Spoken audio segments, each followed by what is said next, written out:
Bom, shalom, shalom a todos. Nos últimos shurim, nas últimas classes que nós tivemos, nós estávamos estudando sobre tzitzit, tefilin e mezuzá. Nós, no shur da semana passada, na quinta-feira, nós estamos sobre mezuzá.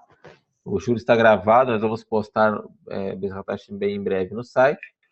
Anteriormente, nós falamos sobre tefilin, como colocar o tefilim, quais são as brachot do tefilim, o processo de se usar, quando se usa o tefilim e leis regras pertinentes. E anterior a isso, nós falamos também sobre o talit. Então, nós abordamos três de algumas mitzvot que são chamadas ot de Am Israel. As outras mitzvot que são chamadas de ot para Am Israel é o Shabat e a Milá, a Brit Milá. O Shabat nós já abordamos há um tempo passado e a Milá nós ainda não abordaremos agora. Nós vamos prorrogá-la um pouco mais.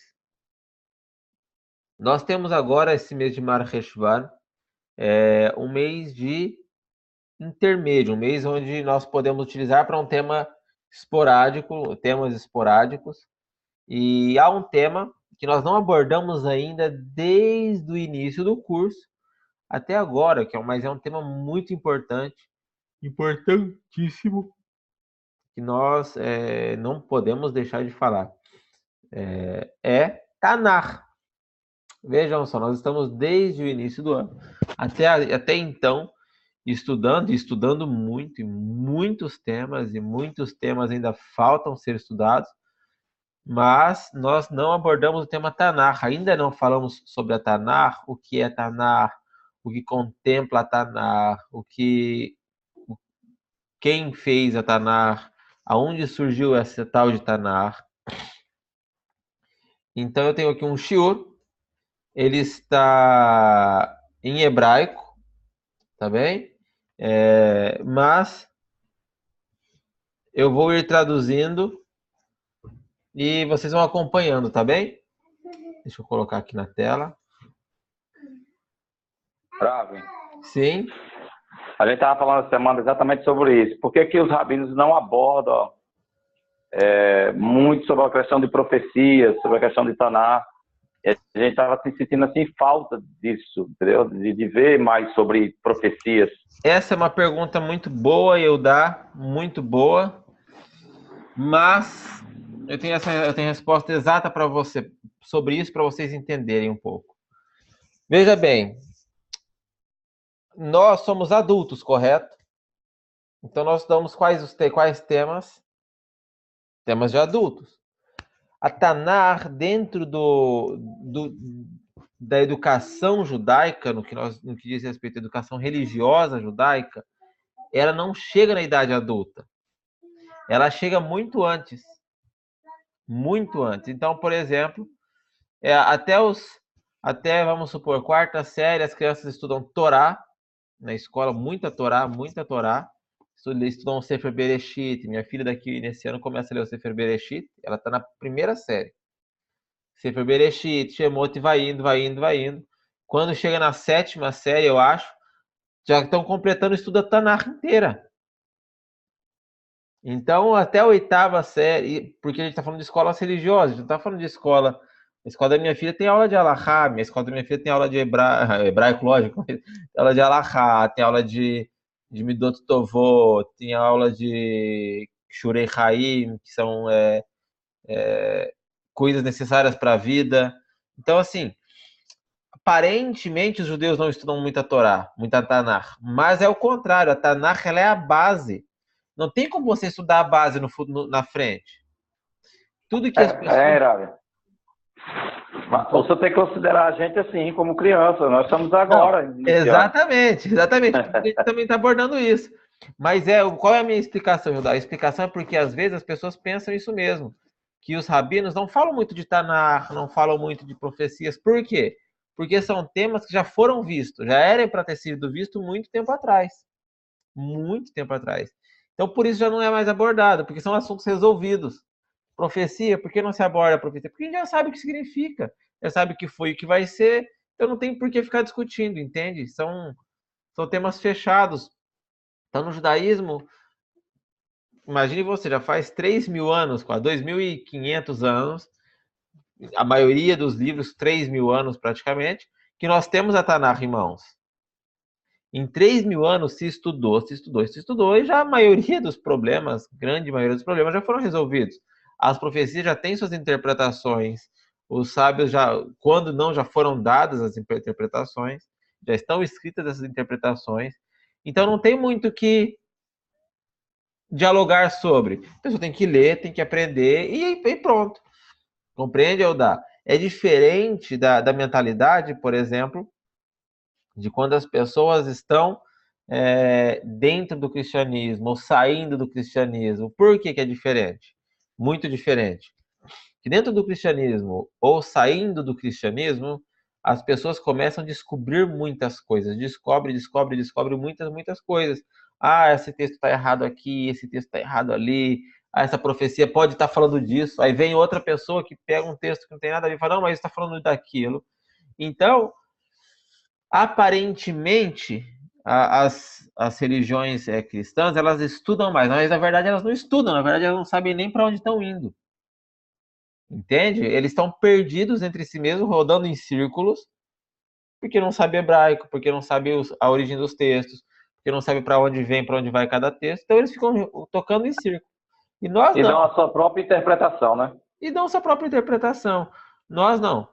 Nós já tivemos as nossas interpretações. Espera aí só um momentinho, tem uma pessoa que é o primeiro show dela hoje. Deixa eu ver se ela está entrando.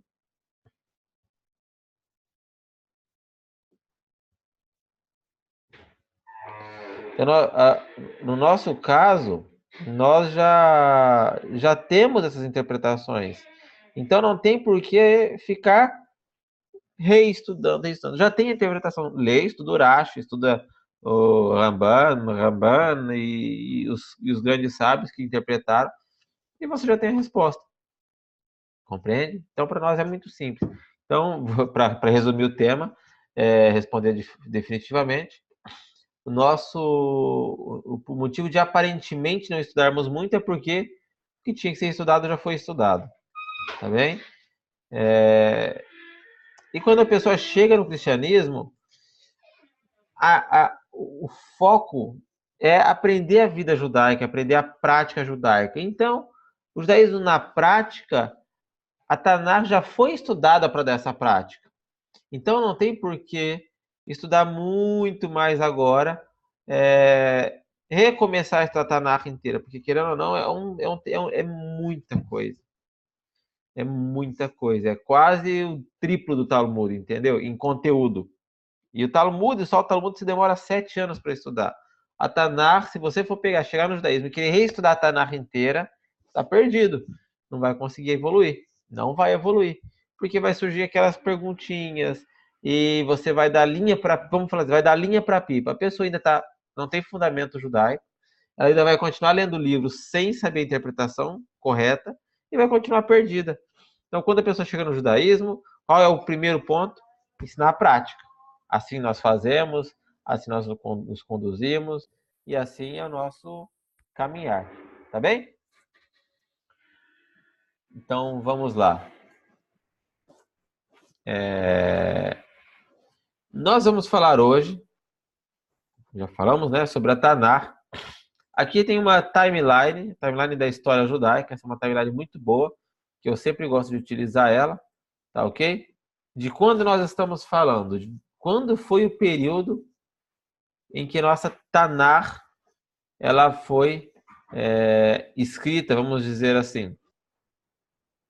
Nós começamos a escrever nossa Tanakh aqui, mais ou menos aqui, e terminamos ela, vamos ver aqui, aproximadamente aqui. Tá bem? Esse foi o período no qual a Tanakh foi escrita. Tá bem? Então, nós temos aqui, por exemplo, até anotado aqui embaixo. Aqui foi o período escrito onde a Torá foi escrita. Tem o período dos juízes, onde os juízes foram escritos. O livro onde Reis e Profetas, o livro dos Reis e dos Profetas.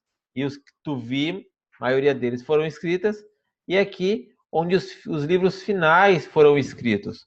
Esdra, Neemias, Esther e os livros finais, eles datam desse período. Tá bem? Então, nós temos aqui quase, vamos ver aqui, 800 anos, mais ou menos, de florescimento da escrita da Torá, da Tanakh. Tá bem? Nós tivemos um período onde o qual livros dentro do judaísmo continuaram sendo escritos. Por exemplo, o livro dos Macabeus, ele foi escrito mais ou menos aqui. O livro dos Macabeus. Então, novos livros continuaram sendo escritos. Por exemplo, nós temos aqui, deixa eu ver onde temos o Zohar aqui. Tem algum lugar aqui temos o Zohar, temos outros livros aqui.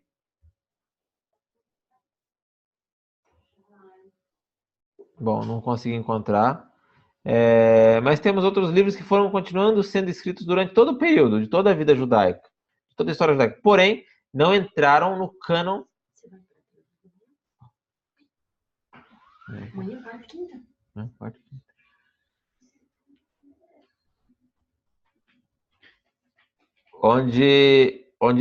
Onde livros continuaram sendo escritos, porém não entraram no cânon da Tanakh. Então, vamos lá.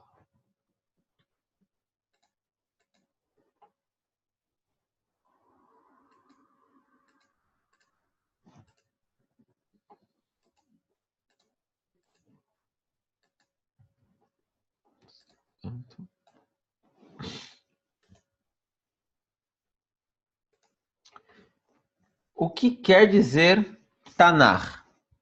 Tanakh, como a maioria das pessoas sabem, é o que é a nossa Mikra, é o nosso texto escrito, entre aspas, canônico, santificado, que ela contempla a Torá, que são os 5 primeiros livros da Tanakh, que são os livros escritos pela mão de Moshe Rabbeinu, Nevi'im, que são os livros dos nossos profetas, onde neles se encontram as profecias. E por fim nós temos os Ketuvim. Ketuvim são livros escritos podemos falar assim, de menor importância, entre aspas. São livros que não têm o mesmo teor da profecia, e as profecias não têm o mesmo teor de importância do que a Torá. Qual que é a grande diferença de um e do outro? A Torá foi literalmente ditada por Akadosh Baruch Hu para Moshe, palavra por palavra. Os Nevi'im foram escritos por pistas pelos profetas. Hashem dava profecias que muitas das vezes eram pistas, e os profetas interpretavam essas profecias e as escreviam em suas interpretações. Não quer dizer que eles erravam, mas que era a interpretação do Nevi'im baseado na profecia. Quando o profeta, de fato, não conseguia interpretar corretamente, Hashem o revelava. A gente vê vários fatos como esse, por exemplo, há uma profecia que o profeta vê um ramo de amendoeira, e o profeta não consegue entender o porquê ele vê o ramo da amendoeira. E a palavra amêndoa, eu não lembro como que é em hebraico, mas a profecia é Poked Ifkod, algo assim, que é eu terei zelo por Israel, alguma coisa nesse sentido. E a profecia era utilizando a raiz da palavra do objeto visto na profecia. Então a profecia era muito profunda. Como Hashem disse para Moshe Rabbeinu, com os profetas ele iria falar por sonhos e visões. E os Ketuvim são diversos livros, muitas das vezes inspirados, muitas das vezes escritos como um louvor a Hashem, como um agradecimento a Hashem, ou para datação para dados históricos, ou como registros históricos de Israel. Tá bom? Então, nós temos aqui vários nomes que são chamados a Tanar. Tanar, que é o nome mais conhecido, mas temos outros nomes. Um deles é Mikra, que é o que foi lido. Por isso que muitas das vezes nós quando vamos falar alguns textos, se vocês começarem a acompanhar ou rever os estudos que a gente coloca, sempre colocamos como foi dito em tal lugar. Como foi dito é uma expressão que é utilizada para se referir a algum texto da Tanar. Quando nós usamos, os rabinos usam a expressão, como foi dito, isso. Como foi dito na Tanar. É um texto que refere a Tanar, não se refere ao Talmud, ou a tradição oral, se refere exatamente a Tanar, como foi dito. Tivei a Kodesh, escritos santificados ou escritos sagrados, Sefer Hasfarim, o livro dos livros, Kavdadlet Hasfarim, que são os 24 livros.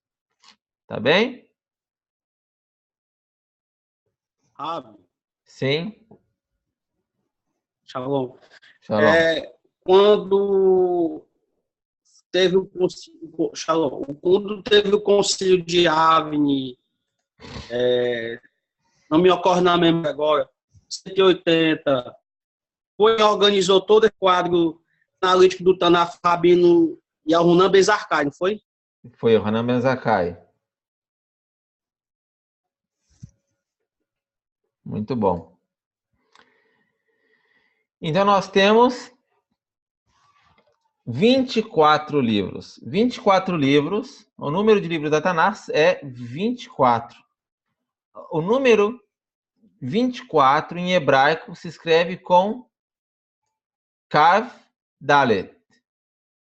Kad Malechorma. Kav Dalet 24 quer dizer vaso, quer dizer jarro. Então, Kav Dalet Malechorma, os 24 livros, são cheios de sabedoria. Tá bem? Na nossa Tanar, deixa eu mostrar aqui a minha Tanar, uma Tanar das que eu tenho. Deixa eu ver aqui como que eu faço para... isso. Vocês estão me vendo, né? Bom, eu tenho várias, tem uma Tanar, tem essa daqui que eu comprei aqui em Israel. Ela é bem bonitinha, né? A cor azul. Ela tem aqui as colocações de cada sefer da Tanar que eu preciso buscar, porque é muito mais prático, né? Quero achar o livro, sei lá, de Ezequiel, e Ezequiel está na mão. Quero achar o livro de, não sei, Esther está na mão. Então, muito mais prático, ela tem os buraquinhos, né? É tecla. Essas teclinhas, esses buraquinhos aqui, para que facilite a gente encontrar cada um dos sefer da Tanar. Eu tenho também a Tanar da Sefer, a conhecida na Sefer, a mais bem conhecida no Brasil, a que mais vocês devem conhecer também, que é muito boa. E além dela... Ravi? Sim. Uma dessa aí é uma raridade, né, Israel? Nem todo mundo tem dessa daqui em Israel, é muito difícil encontrar. Eu trouxe do Brasil, por exemplo, né? E separado também, né? Tem a Torá. Aqui em Israel a gente encontra muitos os livros separados. Então você vai encontrar Daniel, cada um dos profetas separados entre si, etc. É muito comum encontrar aqui em Israel esse tipo de literatura separada, cada um dos livros separado. Até porque trazem comentários, então é bem mais prático. É a pergunta que eu ia fazer. Bem cada um prático. Vem com seus comentários, né? Cada um vem com seus comentários. É comum. Aqui você tem aparatos críticos embaixo. Tem o quê? Essa daqui você fala? Ela é só Tanar mesmo, olha só.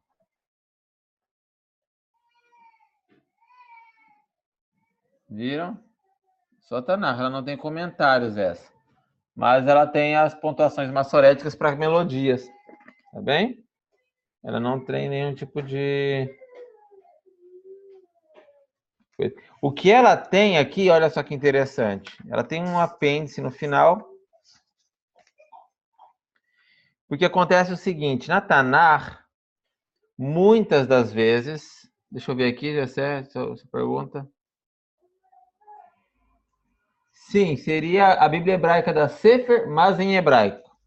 Tá bem? E por isso que ele colocou Bíblia hebraica aqui.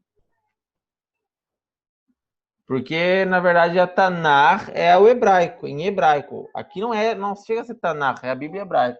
Coleção de livros traduzida, Tanakh traduzida. Mas Tanakh é o livrinho hebraico.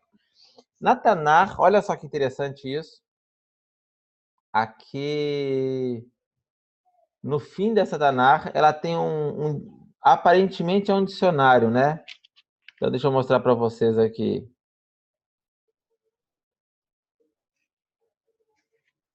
Essa palavra Bíblia é mais usada no Ocidente, né, Ravi? Aí em Israel não é usado muito isso, não? É que Bíblia é coleção de livros, né? Uma coletânea de livros. É grego, né? É uma palavra grega, né? Sim, mas ela serve para ser uma coletânea de livros, né?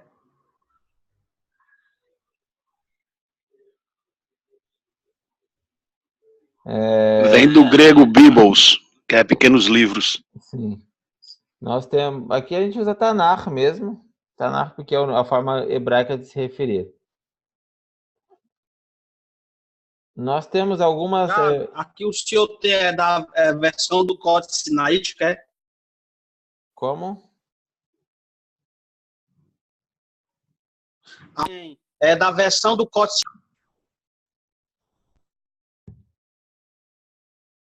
Que Códice Caim.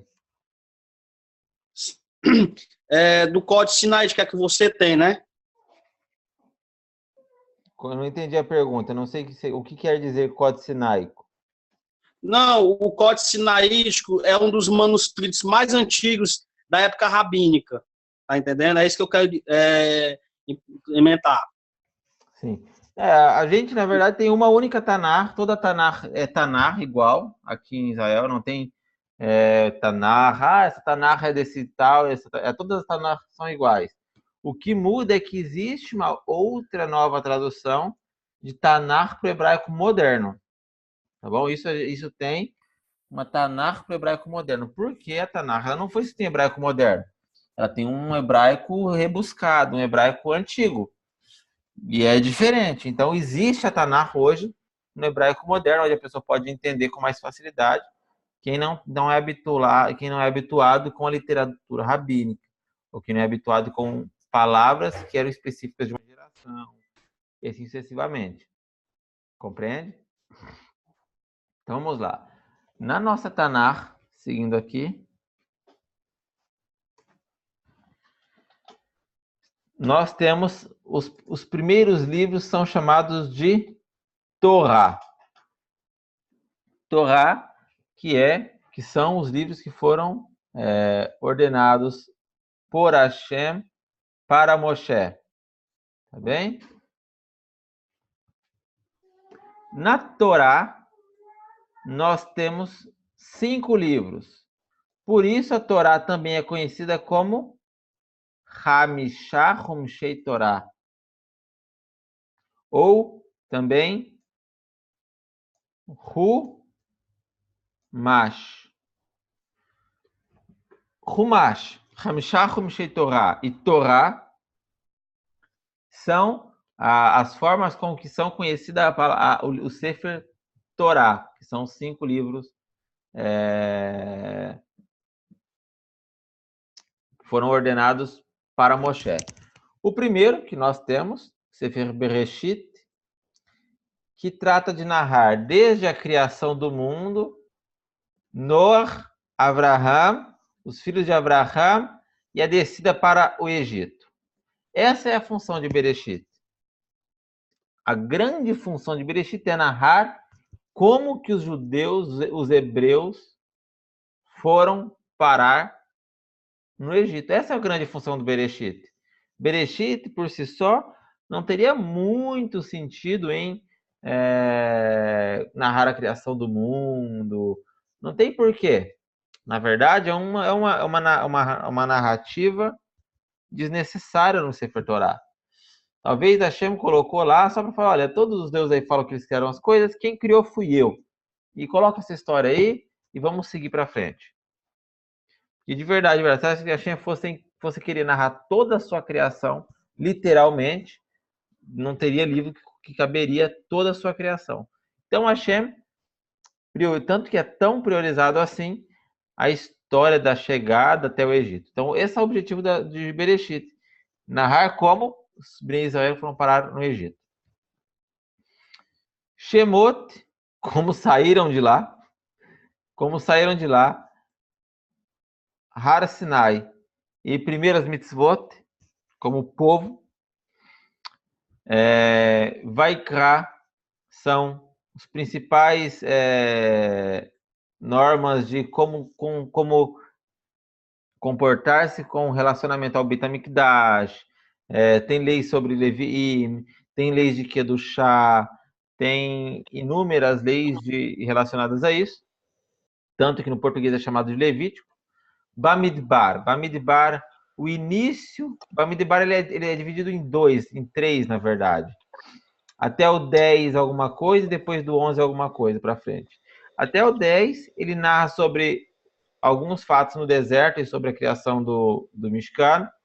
E da metade para frente ele só fala das, infelizmente, tragédias que transcorreram, que acompanharam Bnei Israel no Egito.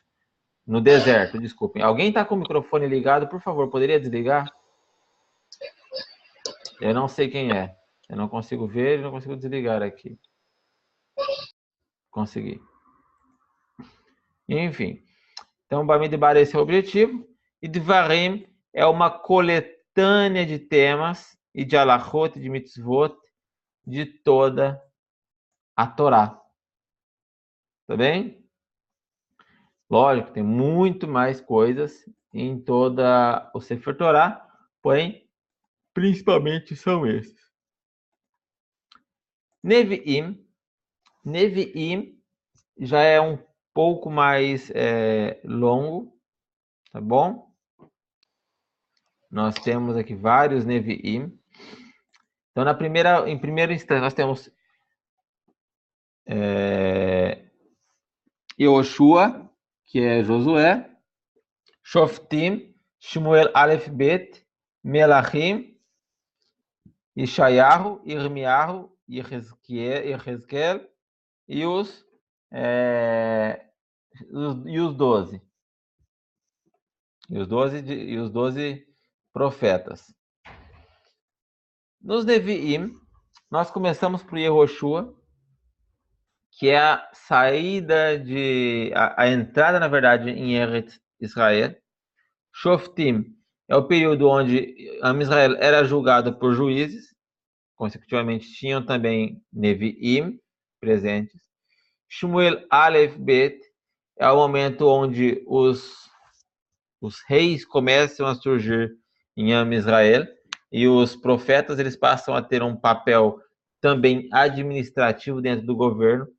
Melachim é o período onde existem os profetas, os Nevi'im, existem os Melachim, e eles estão tentando alcançar uma hegemonia, uma unanimidade entre todo o povo de Israel, entre o poder político dos reis e o poder religioso dos profetas.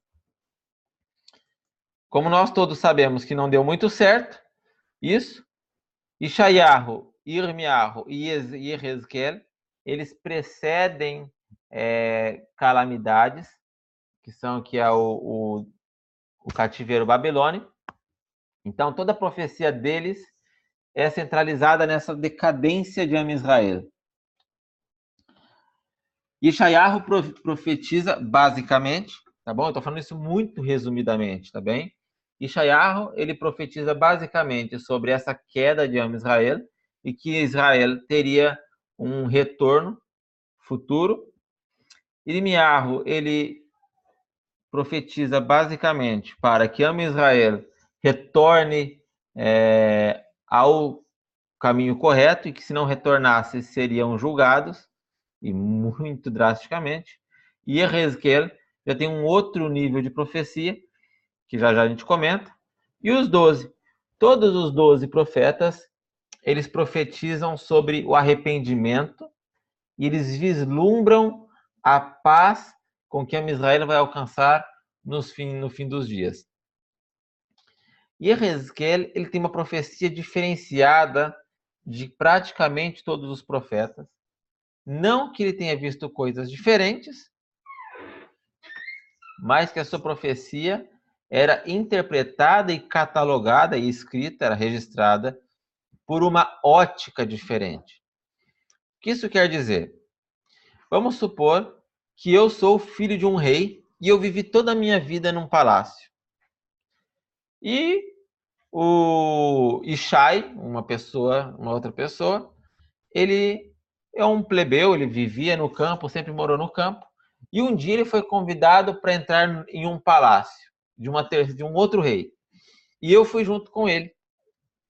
E quando saímos, foi pedido para nós, eu, que era filho de um rei, um outro rei, descrever o palácio, e o rapaz, o Ishai, que era filho de camponeses, para descrever o mesmo palácio. Eu, como talvez fosse filho de um rei, diria, tinha um trono e alguns guardas e isso. Por quê? Porque para mim era natural toda a riqueza que envolvia um palácio.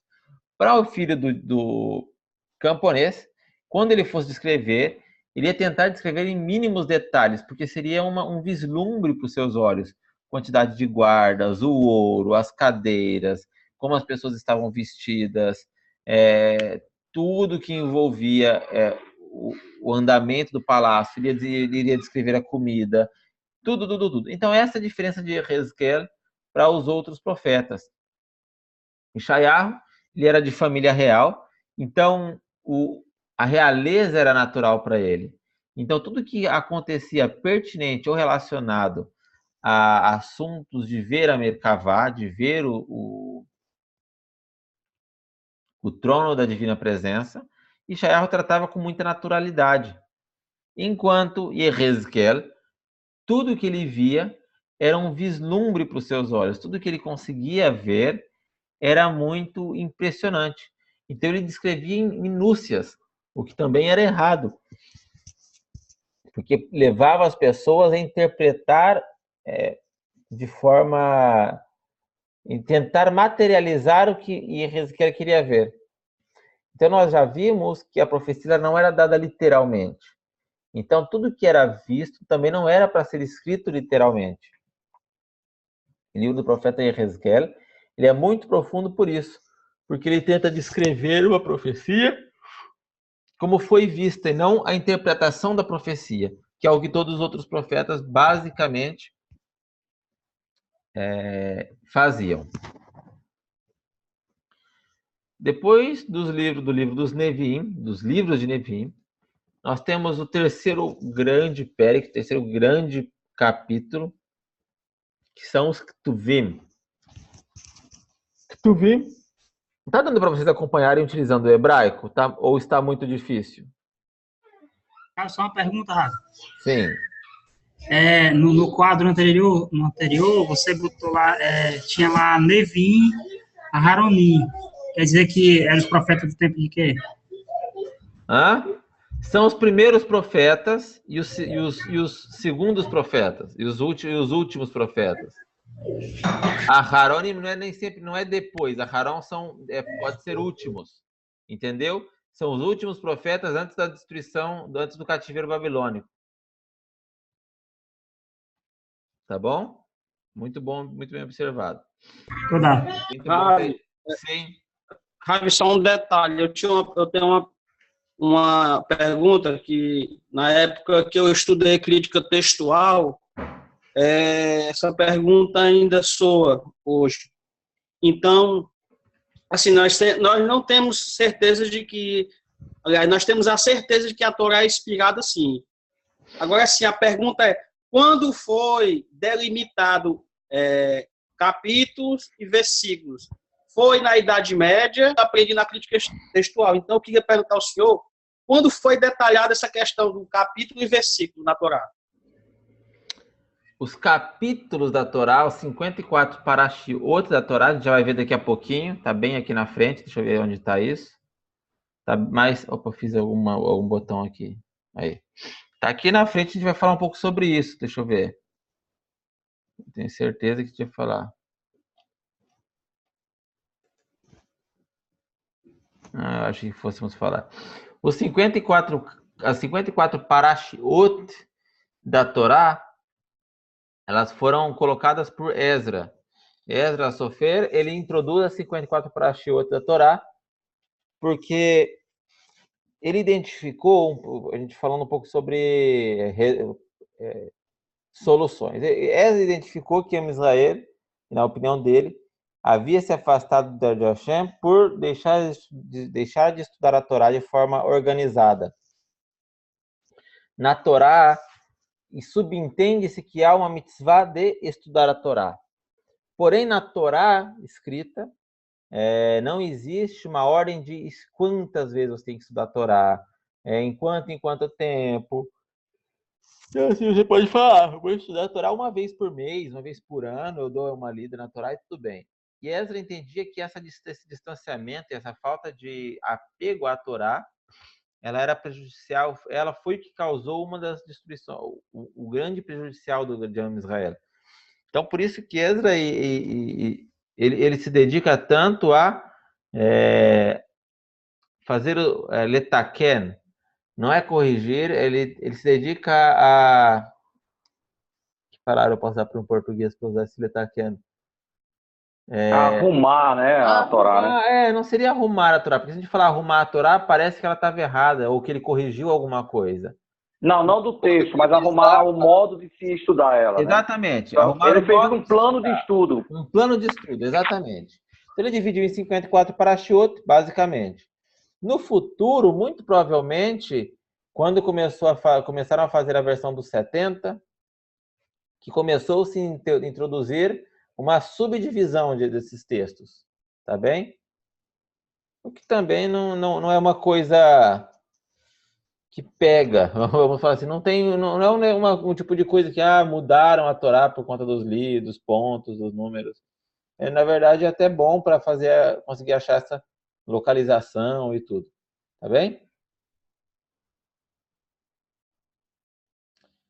Então, o Ketuvim, que é o terceiro helek da Torá, a terceira parte da Torá,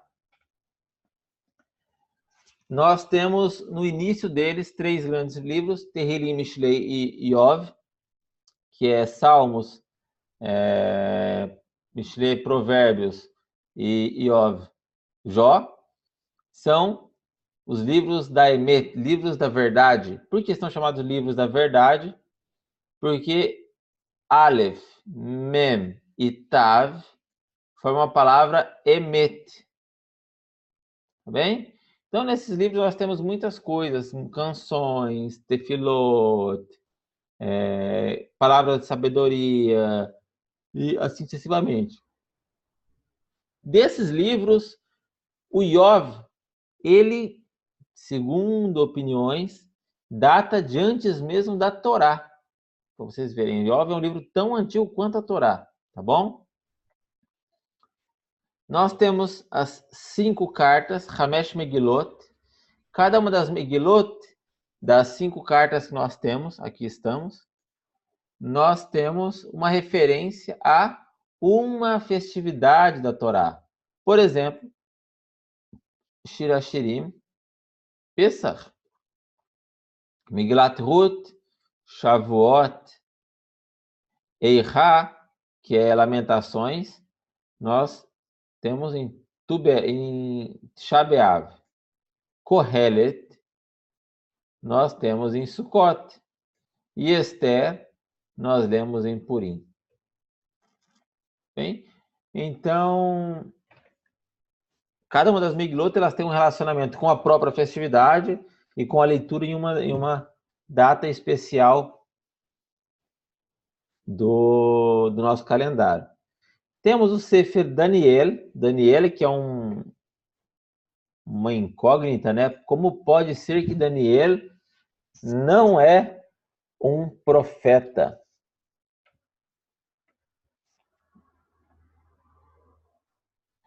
Daniel, ele não recebe a profecia dele totalmente em Israel. Ele já leva a profecia de Israel. Ele já leva a profecia desde o território de Israel para Bavel, no período do rei Nebuchadnezzar. E a sua profecia era não uma profecia direcionada a Israel. Ele é uma profecia a saber. Então Hashem tinha coisas a falar e não que levasse a um determinado povo, porém, e queria que alguém soubesse e que ficasse registrado. Então Daniel foi foi utilizado para registrar algumas opiniões de Hashem, algumas profecias da parte de Hashem. Também eram respostas para as indagações de Daniel. Então, todas essas respostas e essas, entre aspas, profecias não foram direcionadas, o que é diferente dos profetas, que a gente citou anteriormente. Todas as profecias dos profetas, elas eram direcionadas. Já a profecia de Daniel não era direcionada. Nós temos depois, posteriormente, Esdra e Neemias. Esdra e Neemias, eles datam de depois da destruição do segundo Beit HaMikdash e o retorno dos judeus a Eretz Israel. E o retorno dos judeus a Eretz Israel. Não, Daniel não é um Midrash, tá bom? Daniel não é um Midrash. Tem uma diferença imensa do que é Midrash e do que são os nossos textos, tá bem? Midrash é uma alegoria. O que quer dizer uma alegoria? Eu conto uma historinha para te fazer entender uma coisa. Isso é uma alegoria. O Midrash, ele trabalha em formato de alegoria. Existe uma situação difícil de entender de uma maneira. O Midrash, ele pinta essa situação de outra maneira para que você não entenda nenhuma das duas, mas você capte o sentido da coisa. Tá bem? Daniel não. A moral da história, né, Rabi? A moral da história. Daniel não. Daniel já é uma... Hashem concede a ele profecias, mas não direciona a sua profecia como vai e entrega essa profecia para fulano, ou para ciclano, ou para beltrano. Não funciona assim. E Divrei Hayamim, Crônicas, Aleph Bet, ele também não é um livro de profecias, porque não foi escrito por profetas, e sim muitos sofriam durante o decorrer da história. Então ele não tem um autor específico, mas sim uma centena de autores, o livro de Divrei Hayamim. Rabi. Só um pouquinho. Já que estamos falando de autores, vale a pena responder uma pergunta que muitas pessoas têm, que é por que, como o nosso amigo aqui falou que ele já estudou crítica textual, muitos dos críticos dizem que Yehoshua, e há quem acredite nisso, Yehoshua não, Yeshayahu, foi escrito por 2 autores. Na verdade, Yeshayahu não foi escrito por 2 autores, ele foi escrito apenas por Yeshayahu e seu discípulo. O que acontece com Yeshayahu? Yeshayahu, ele era um profeta, e ele profetizava contra o rei que Cargas d'Água era seu sobrinho. E Yeshayahu foi perseguido por seu sobrinho, se escondeu em uma árvore oca, e o sobrinho manda serrar a árvore. Todos os profetas, sem exceção, a única exceção é Yeshayahu, todos os profetas recebiam por profecia quando eles iriam morrer. Isso dava para eles tempo para organizar sua profecia e entregar as suas últimas profecias. Hashem não quis fazer isso com Yeshayahu, e como se tratava do sobrinho de Yeshayahu, que iria ser o próprio ordenante do assassinato, Hashem não queria que Yeshayahu ficasse entristecido antes, ou que pudesse causar um desvio de conduta em Yeshayahu. Então Hashem não revela ele. Então ele foi o único profeta que não foi revelado de sua morte. Isso fez com que o seu livro permanecesse com lacunas. essas lacunas elas já estavam escritas. E como que um profeta escrevia um livro? Ele, durante toda a sua vida, ele ia juntando lembretes de suas profecias. Ele ia juntando lembretes. Quando Hashem dizia, coloca a tua casa em ordem que você vai morrer. Então ele pegava toda a sua profecia e ordenava em um livro. Basicamente era assim que funcionava. Yeshayahu não. Yeshayahu ele tinha os papiros de toda a sua profecia, porém ele não teve tempo de compilar a sua profecia de maneira que ficasse unânime o estilo de escrita. O estilo de escrita de Yeshayahu era um estilo de escrita muito difícil, porque ele tinha recebido educação em palácios reais. Então, o seu estilo de escrita era muito difícil de ser combinado, justamente por isso o seu discípulo, quando o fez, não conseguiu esconder que, também nem deve ter a sua intenção, esconder que foi um segundo autor que preencheu essas lacunas.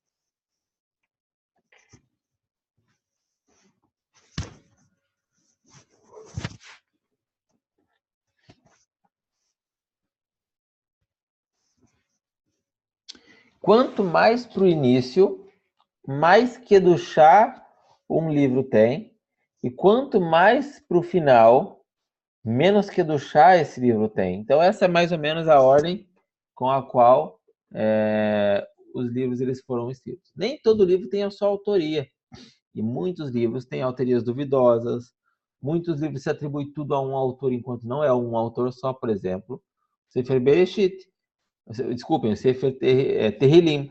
Sefer Tehillim, que aparentemente é um único autor, David HaMelech, e tem dezenas de autores.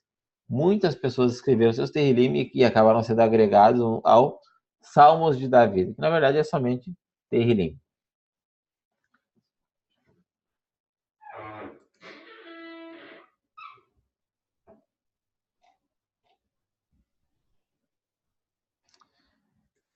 Quero mostrar aqui para vocês uma página de conexões que nós temos. Então, veja só. Aqui, de um lado, nós temos a Tanar. Então, nós temos aqui em cima.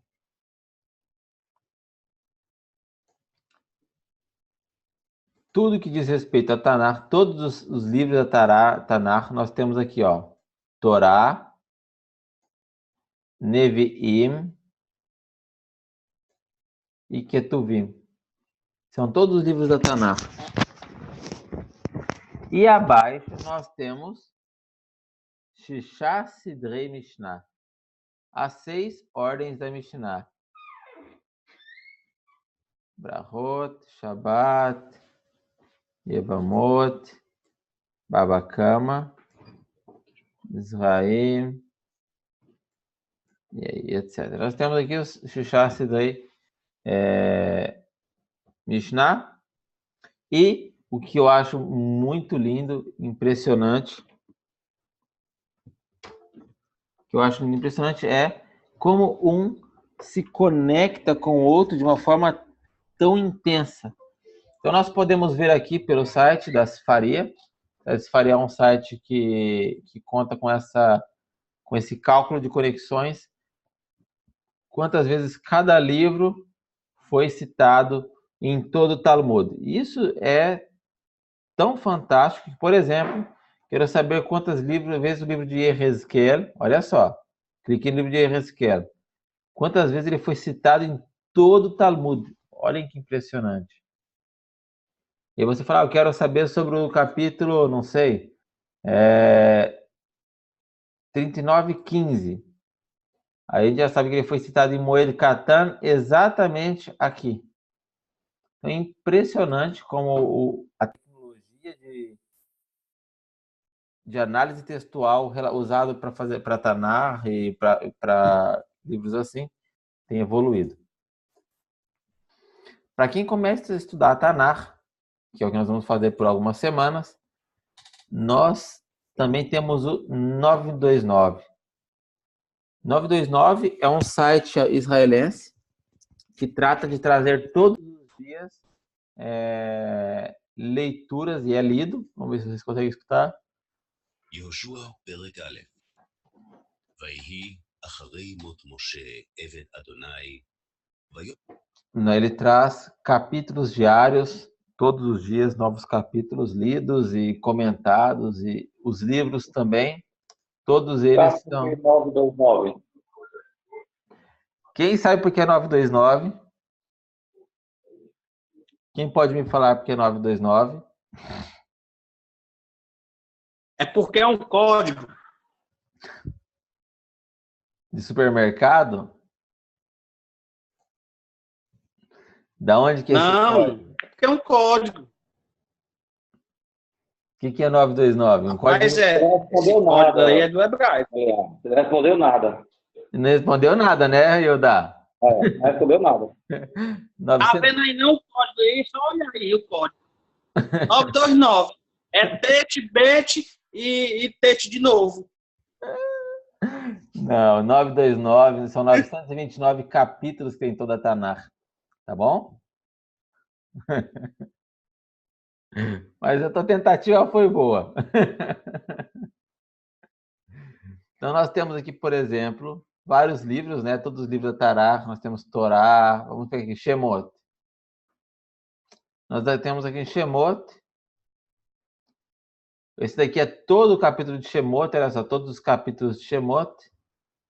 E aqui ele tem por cores, olhem que bonito, separado que cada época foi feito. A vida em Mitzrayim, e a chegada a Mitzrayim, o falo que se passa em Mitzrayim, as 10 pragas da saída do Egito estão aqui, a abertura do Mar Vermelho, e é assim sucessivamente. Cada fato ou cada acontecimento importante ele está registrado aqui em hebraico, no site da 929. Então, vamos, por exemplo, escolher o capítulo 10, 18 de Shemot, 20 de Shemot, espera aí. E aqui nós podemos escutar o capítulo 20, olhem que legal. שמות פרק כ' וידבר אלוהים את כל הדברים האלה לאמור. אנוכי אדוני אלוהיך. Tem uma pistola ali, é? Oi? Uma pistola, ó. Tem uma pistola ali, ó. Ah, Lotertse, Em cima, não matar, não matarás, não assassinarás. Ah, Tá bom? Anohi Hashem, o contato de Hashem, são os 10 pronunciamentos, tá bem? Então, vamos supor que cada pronunciamento está aqui elucidado por algum texto. Então, esse site ele é maravilhoso por conta disso. Olha o Pinóquio ali. Tanto. Não mentir, né? Pinóquio ali. Isso mesmo. Viu só que interessante? Então, temos aqui uma matéria também sobre não mentir. E assim sucessivamente. O site ele é muito completo, muito bom. Tem que saber hebraico. Bem? Bom, nosso shiur de Tanakh, ele não vai ficar por aqui, tá bom? Hoje foi a introdução nele. Nós vamos tentar estudar alguns farim, alguns superficialmente, em alguns shurim. Bezrat Hashem, espero poder continuar com vocês na próxima aula, quinta-feira. E fazer desse trabalho, desse projeto de estudar um pouquinho a Tanakh, um reavivamento das pessoas lerem a Tanakh, porque depois que chegou no judaísmo, quase ninguém pega mais a Tanakh para ler novamente. Alguém tem alguma pergunta? A próxima aula, horário sobre Tanakh? Sobre Tanakh, Eudá. Qual a próxima aula? Quinta-feira. Ah, tá. Tá bom? O Davi quer continuar com as aulas de quarta-feira. Não teve jeito. Ele está gostando da aula de quarta-feira. Eu também não quero atrapalhar o ritmo dele. Eu vou tentar falar com ele de novo, tá bem, Josiane? Pode deixar que eu vou tentar falar com ele. Orabe. Não dá para, sei lá, o Raul, alguém, dar uma ajuda um pouco sobre a tradução da quarta-feira, porque às vezes não tem como a gente se perde. Se mudar um pouquinho a atenção, se perde e não tem como voltar mais a noção do dia. Eu vou pedir pro Raul dar uma força de novo, Eudá. Pode deixar. Tá bom. Fazer igual o povo. Fale você mesmo, Rafa, por nós.